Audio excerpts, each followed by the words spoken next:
welcome to Good Grief, the podcast dedicated to demystifying, destigmatizing grief with compassion and humor. I'm Nikki. I'm an end-of-life doula and a grief coach in Columbus, Ohio. And today I have another super special guest episode. I jokingly call this my Dueling Doulas episode, but that's a little far from the truth. We're not dueling.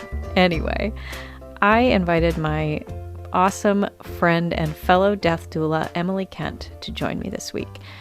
We do talk about the death doula work and stuff a little bit, but I had her on to share her story about her grief after divorce.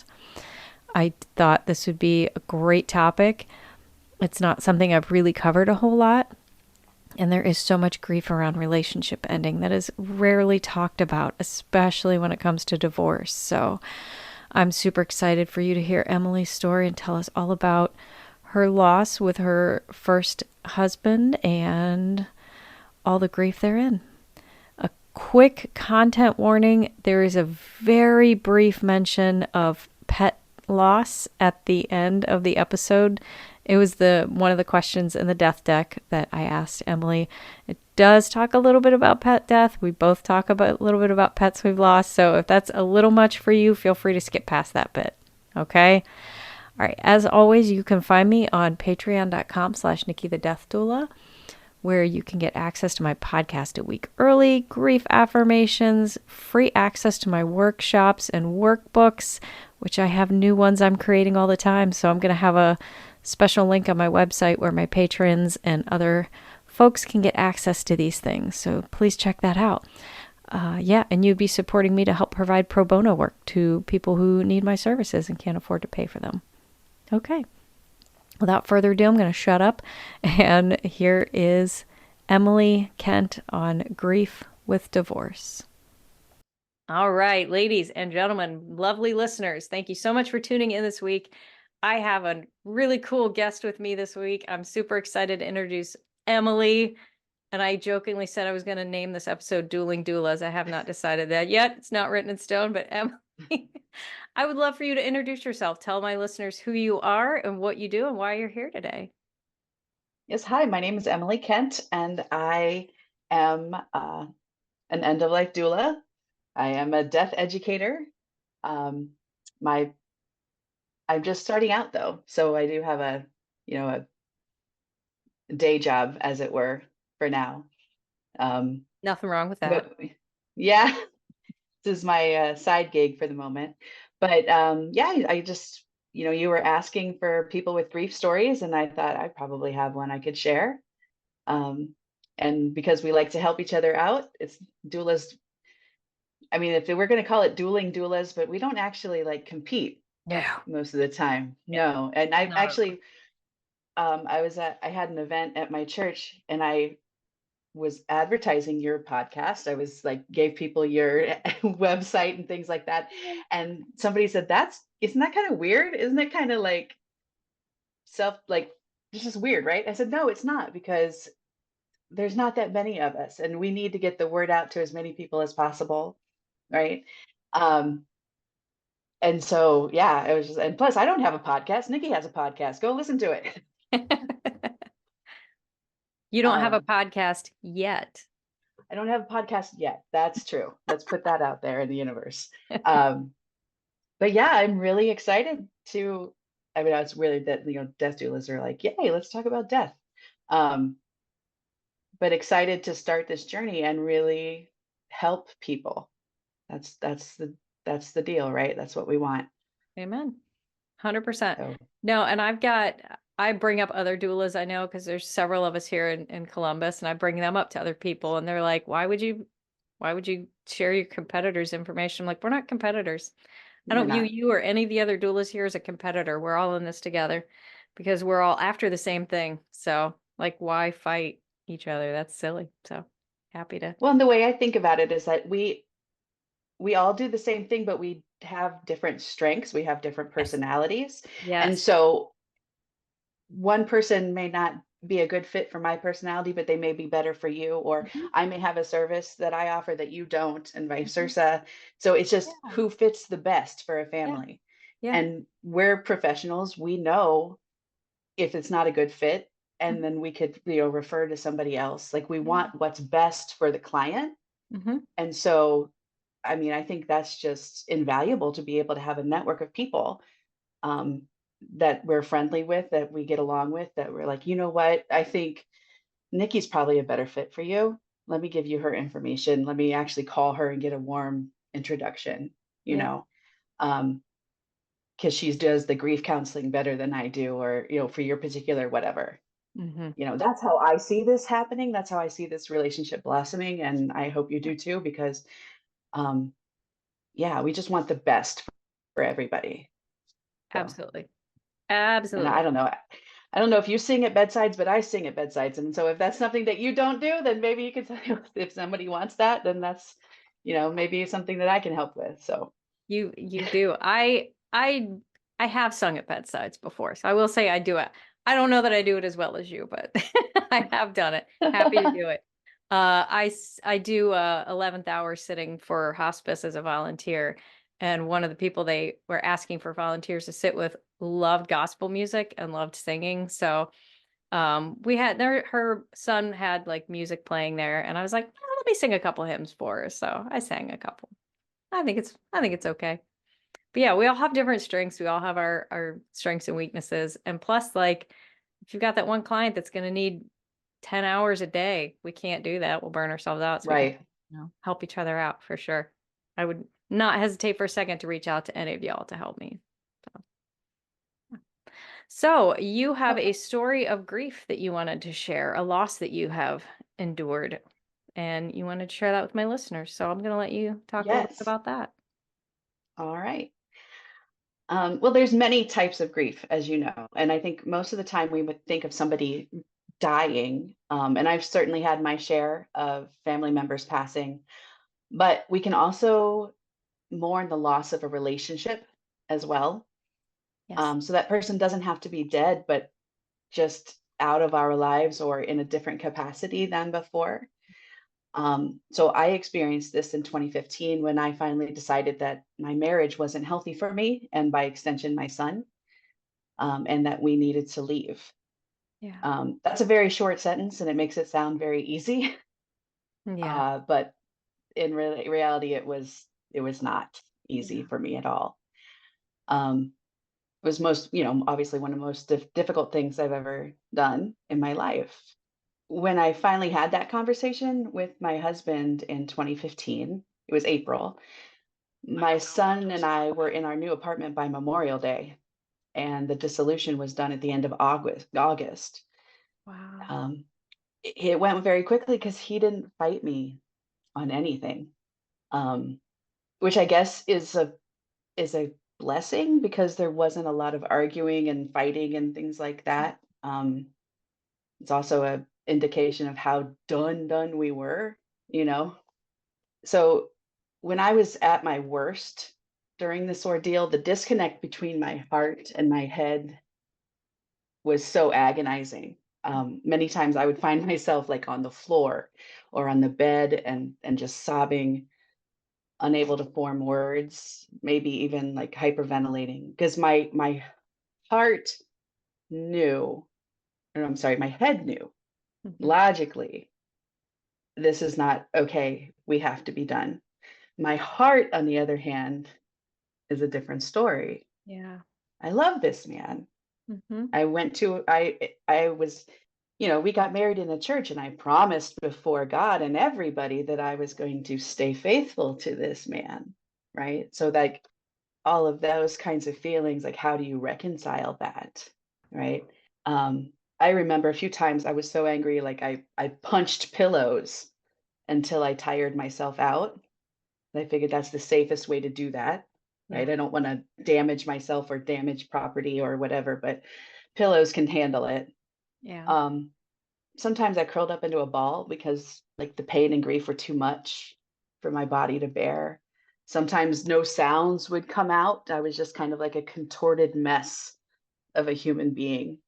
And when there's a loss, like, well-meaning people, sometimes they don't know what to say, right? Yeah.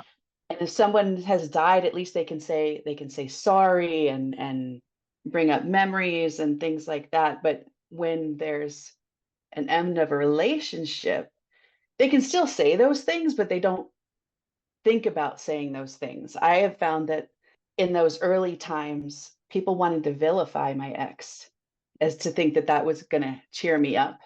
Right.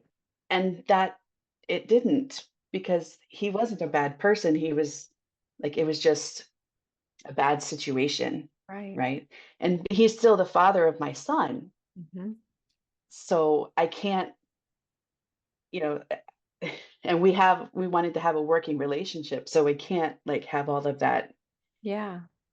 that bad mojo Yeah. flying around, because my son is first priority. So we just had problems that we couldn't work out. So it doesn't make him a bad person. So then it was like adding on to, please don't speak ill about him in this time, because our business is our business. And so there was like that added Right. stressor, I guess. So we had shared custody of our son. My son was only 3 when we split up. Um, and I believe that we should have had shared custody. There was never a question of that.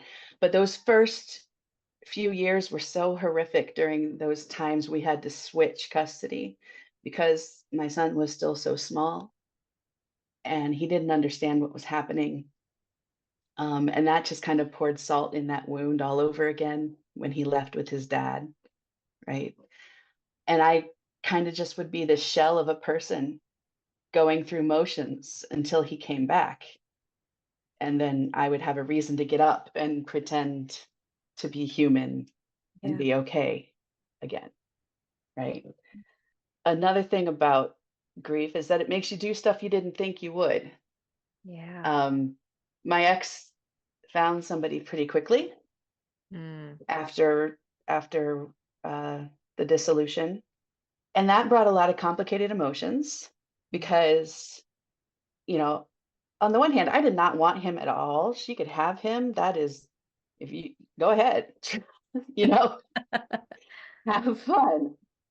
But it was the idea she was living in my house.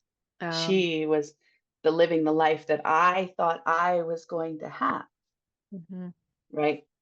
Um, and then when they got married, now I don't drink very often at all, but when they got married, I drank an entire bottle of wine by myself that day. Yeah. And that's not characteristic of me at all.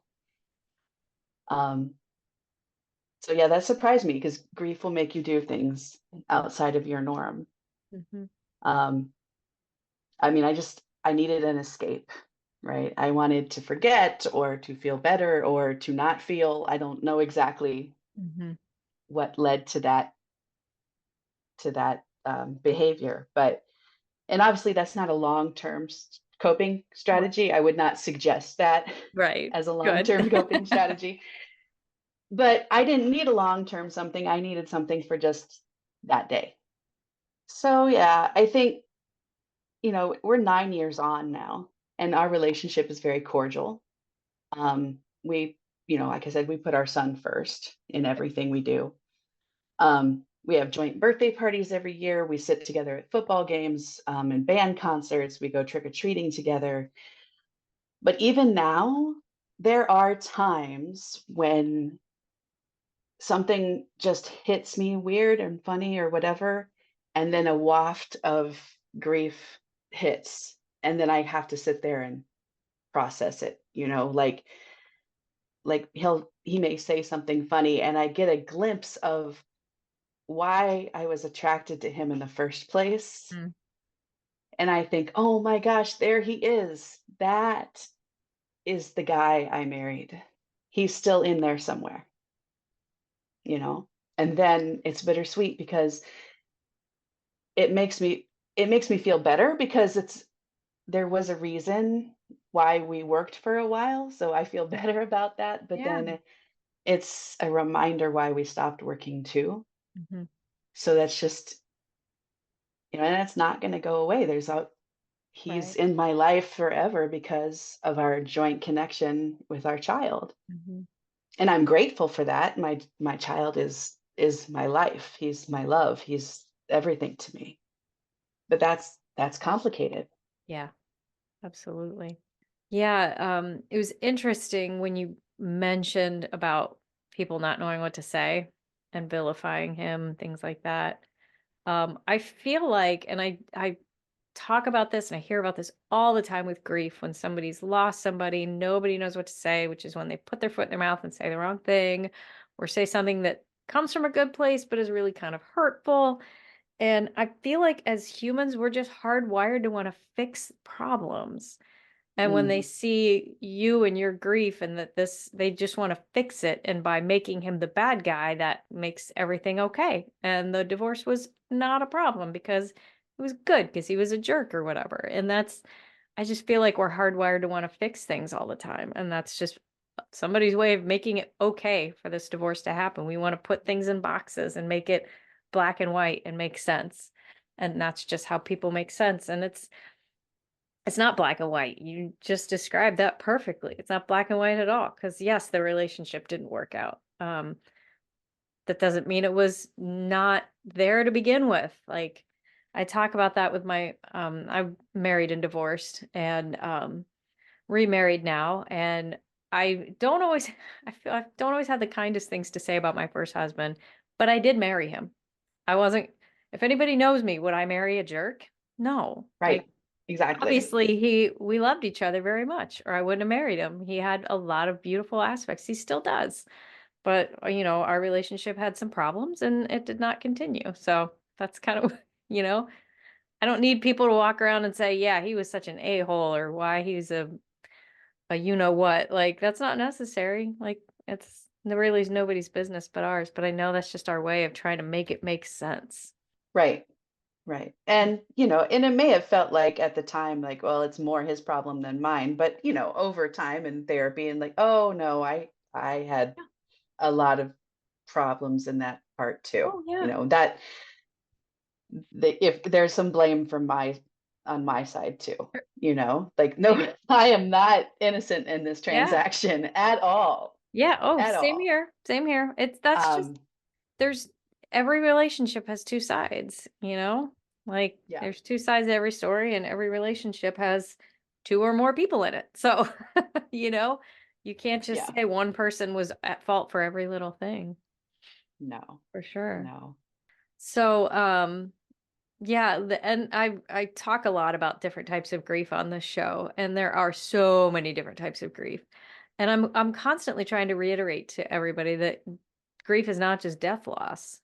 There's all sorts of losses that can cause grief. There's like yours is a perfect example, the loss of a relationship of any type, whether it be a divorce or just a breakup or Mhm. remarriage or whatever it might be. There's grief involved in that, in not just the loss of what was, but the loss of the grieving of the future that was being planned, Right, the possibilities that are not there anymore. right. Yeah. And I just it just came to me this weekend, um, at church. I was actually paying attention to the sermon for once. Whoa, whoa, whoa, what? I Oh my gosh, what? What's that like? Um, Just don't kidding. tell the pastor, give him a big head or something, but, the pastor was talking about grief, and he mentioned that, grief is a thief of joy and of trust, because once you've experienced that trauma, you don't want to experience it again, Hmm. right? And so we tend to want to protect ourselves. We do what we can to protect ourselves. And if we don't process that, like the what do I want to say? There's a danger in taking that too far so that we would never open ourselves up Yeah, again to yeah, those big feelings, absolutely. right? Um, Now, I am in a romantic relationship now and have been for about a year and a half, and the man is wonderful. He's nothing like he's like polar opposite of my ex-husband in every single way. Um, he has done nothing to give me any indication that he would ever do anything like before. Hmm. And I realized, I'm still guarded. Yeah. I still have walls up. Hmm. So actually, as I was preparing for this show, I had to have a little breakdown and I had to call him and say, I just got to tell you, like, there's nothing wrong. We're still cool, but I got to tell you, in, in the interest of being honest and open and transparent, I just realized I still have guards up and walls Yeah. up, um, and it's not your fault. It's completely on me. Hmm. But I just wanted to let you know Yeah. that this is happening, you Hmm. know? And those guards are there for a good reason because, you know, fool me once, shame on you. Yeah. Fool me twice, shame on me. But if you don't let them down, can you ever really fully feel that joy again? Yeah. Yeah. So Yeah. that's pretty big. My husband and I have, it's kind of a running joke, and I feel bad about it, but he always says that my ex-husband set the bar nice and low for him so he doesn't have to try too hard. He's Yeah. Yeah. Like, yeah, he set that bar nice and low. All I have to do is not do X, Y, or Z, and I'm gold. I'm like, yeah. But the truth is there for sure. Like, I have trust issues. Of course I do. And I probably will for a long time. Like, it's just how those things go. Like you said, fool me once, shame on you. But we put those guards up because grief is hard. Grief sucks and it's awful. And when you feel a profound grief at any point, God knows you never want to go through that again. So yeah, like you said, you will absolutely protect yourself from that. And it can be a detriment because then what kind of joys can you experience if you are not allowing them into your life? Like I could have easily, when my husband now, when we first started dating, I was a little like, I don't want to do a relationship right now. And he didn't push it, but he was just so cute and Yeah. flirty. He kept himself right in front of me all the time. And I could have been like, nope, I'm not doing this again. And I could have missed out on who I now believe to be my soulmate. So Yeah. just a lot to be said for allowing ourselves to open ourselves up to the possibility of hurt again to experience joy. Yeah. And when I first met this guy that I'm with now, I did everything you're not supposed to do Uh-oh. on dates. Uh-oh. We talked about politics, we talked about religion, we talked about finances, we talked about all the things you're not supposed to talk about because I was like, you know what? Get it Here's all just out. verbal diarrhea. Here it is. Yeah. Like he's a veteran. He was in the Navy. My dad, I have like issues and stuff about it. Like I swore that I would never date anybody in the military. And here's my thoughts about that. Like That's it was the most bizarre conversation. And uh and yet he still asked me out on a second date. And so then on the second date, again, I hit him with some really weird stuff that I thought for sure was going to be like, okay, this chick is into some weird stuff. Like, and he was not scared away. In fact, he countered my weird stuff with weirdness of his own that was very similar to mine. Oh, I And I was love like, that. wait a minute, I did not expect that at all. I thought Yeah. that would send you running for the hills. And he's like, no, no, I Oh, think, I love an huh. opportunity for somebody to try to out weird me. Yeah. I think there's something to that though, like because my husband and I, when we went on our very first date, I was like, look, I need you to understand that I'm freshly divorced. I think I had only been divorced not even a year well, like close to a year on our first date. I'm freshly divorced. I have no interest in getting married and kids are off the table. And a lot of people with, having that conversation of the future on the first date seems like, don't do that. But I think that's important to know because that's a deal breaker for some people. Yeah. Kudos to you for being brave enough to do that. And I'm all about own your weird, man. Own your weird. I fly my weird flag with pride. Absolutely. Happy am I weird. So, Any final thoughts on grief with divorce or relationship ending? I don't know. I hope that hearing us talk about our own grief is helpful for people. Yeah. Honestly, that's why I'm doing this because yes, we're supposed to help either other people through their grief and through their hard times. I want them to know that we're not immune to our own stuff, and I think actually because we've gone through our own experiences, it makes us better, like we have more empathy. Yeah. It makes us more available to help other people Hmm. because until you have had such a tremendous loss in some way, Hmm. you can't really understand what it means to have your life completely shattered Yeah. and have to pick up those pieces and put them back together.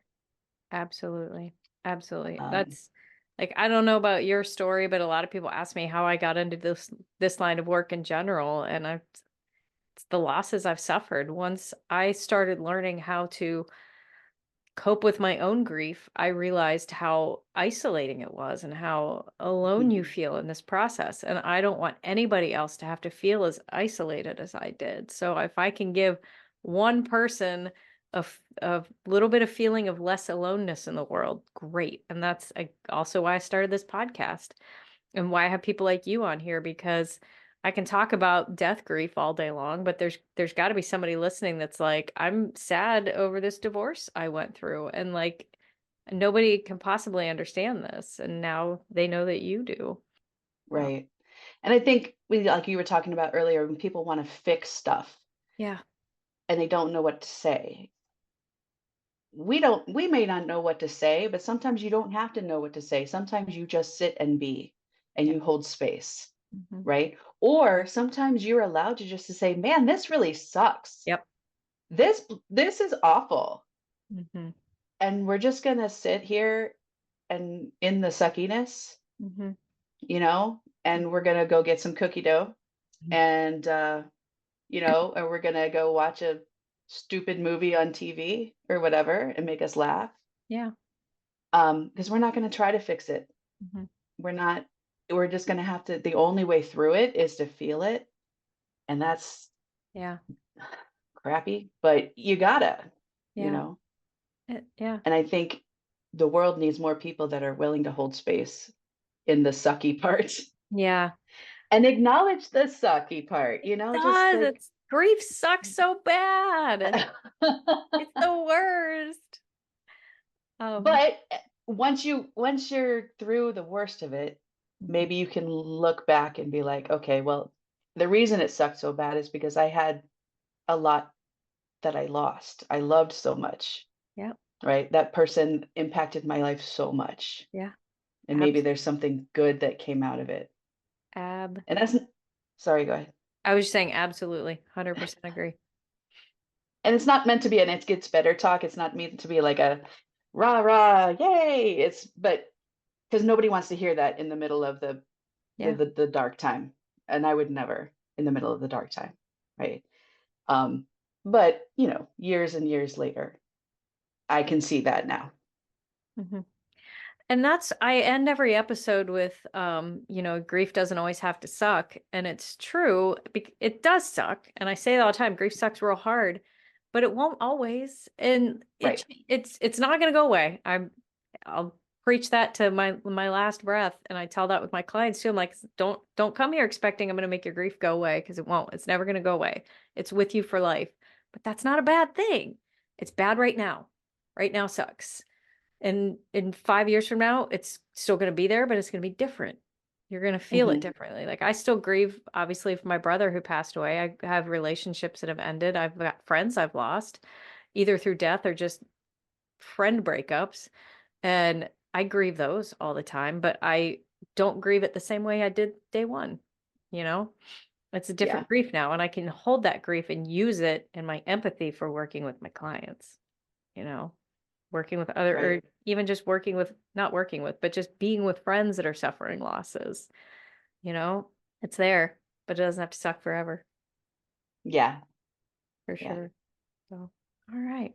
Well, I like to end every episode pulling a card from the death deck. So I got my Oh, death I deck. love the death deck. I love it. I have one. Yay. Yay. Do you have the end of life deck too? The end of life. I don't have the end of life deck. I have the grief deck and I have the grief, grace, and healing deck. I gotta get the grief deck. I don't have that one. Oh, nice. The Yeah. makers of the So, death deck have an EOL deck for end of life too. So just so you know. oh, All right. okay. Well, we may have to go on a purchasing spree here in a little bit, but Okay. I pulled one at random. okay. I feel like I've read this one before, but I'm gonna read it again anyway. It doesn't matter. I've duplicated some of these before, but all right. Oh, this is a good one. The death of a pet is A, not even close to the grief involved in mourning a friend or family member, B, sometimes just as devastating as the loss of a human one, or C, even worse than losing a friend or family member. No offense to anyone in the room. All my listeners know how I feel about this. I'll answer it too, but I'm going to let you go first. Yeah, I'm gonna say C. Sometimes it's worse Yeah, than a family member. absolutely. Um, I I have a story if we have time for Oh, it. yeah. Go ahead. So my cat, Mendelssohn, um, died in my arms. He was 18 and um, he was doing fine. We knew he had lung cancer, but he was still like acting like he still had his personality. He was still eating, he was doing all the things. So like there was nothing we could do about it. Like as long as he was being himself, there's no treatment that we could give him. So he lived with this tumor in his lung for years and years and years. But he just kept losing weight. And then one day he woke up and there was I think he had a blood clot. Oh, Um, and I took him to the vet and the vet gave me some medicine, but then the next day he couldn't walk. oh, And so, but it was snowing and we couldn't get to the vet for a while. And the cat hated the vet anyway. mhm. And so I, uh, I got the feeling like, wait, he's not going to wait for me to take him to the vet. He wants to be here and he wants to be with me, you know? So I told my son, I said, I believe that Mendel is going to pass away soon. Do you want to be here for it? And he said, nope. Okay, I don't blame you for that. Sure. But he said goodbye, you Oh, know. Um, and then yeah, I mean, I was holding him like a baby and just petting him, and then I literally watched him die. wow. Um, and then I wrapped him up in a blanket and put him in a shoebox, and then we did take him to the vet to properly dispose of him or whatever. But my son demanded that he be the one to carry the box. Oh, So then he like back was real straight and he walked right into that to the vet's office and he gently placed the box on the counter and the lady was like, "Can I help you?" And he was like, "This is my cat Mendelssohn and he died today and I need you to take care of him." And I was like, "Oh my God." oh my God. Oh, little, Oh my God. little man. Oh, Yeah, I mean, it was too much. But I was like, "Good job, you. Oh my gosh. That's yeah. crazy." Oh, what a sweet boy. Yeah. So that was what? That was like 5 years ago. So he would have been 7. He was only Okay. 7. Whew. Yeah. Yeah. I know, right? Sorry for all I should have given like a trigger warning, like a tear Oh, jerker I'll put one. warning. No, I'll put one at the beginning of the show. Okay. Anytime I bring pet death in, I'll put a trigger warning. Yeah. Oh my Um, gosh. but I'm with you. I would say C on that as well. And all my listeners know I talk endlessly about my cat Yuna who died. I we had a lap of love come to the house to put her down in the because Mm, same way she hated the vet, didn't like leaving the house, didn't like people, liked me. Everybody else could go to heck. Um, but so I had them come out and she told me it was time. So I was with her, I made sure I was the last thing she saw. And I cried harder when she died than I did when my brother died.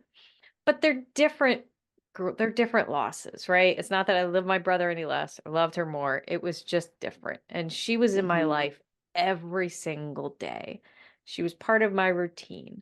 She was my best friend, my soulmate, and I didn't see my brother that often, and we had a bit of an estranged relationship. So again, loved him just as much, loved him in a different way, but the loss of her hit me so much harder, for sure. Yeah. Well, and I think too, like you can communicate with humans. You can there's feelings that can be said and conversations that can be had and not I mean, you can communicate with your animals, but it's just a little bit Yeah. different, you know? Yeah. Um, I guess it's just like you said, it's different. It's a different level of connection Yeah. and um, yeah, like your pets just get it, like when you're sad or when you're not feeling well or whatever, and then they just come on, like jump on your lap, and especially Mhm. cats when they're just purring, and then it's been scientifically proven that their purr Yes. makes you feel better. Yes. Yep. Um, Oh, yeah.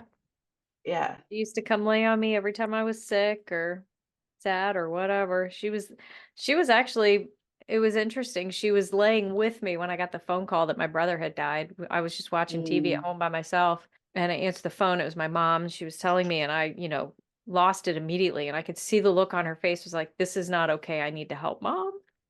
yeah, She was like yeah, coming over the edge of the couch like, "What's going on?" And I picked her up and I was just like squeezing her and sobbing, and then I had to leave to go to my parents, to be with them, and I could just see the look on her face, like, "This isn't okay, I need to help mom," and I'm like, "My yeah. little girl knew. She knew."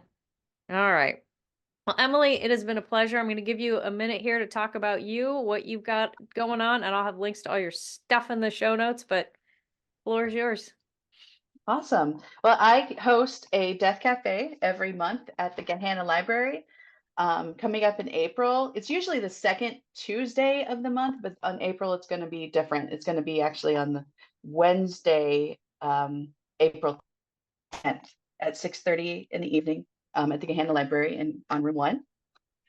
So check us out for that.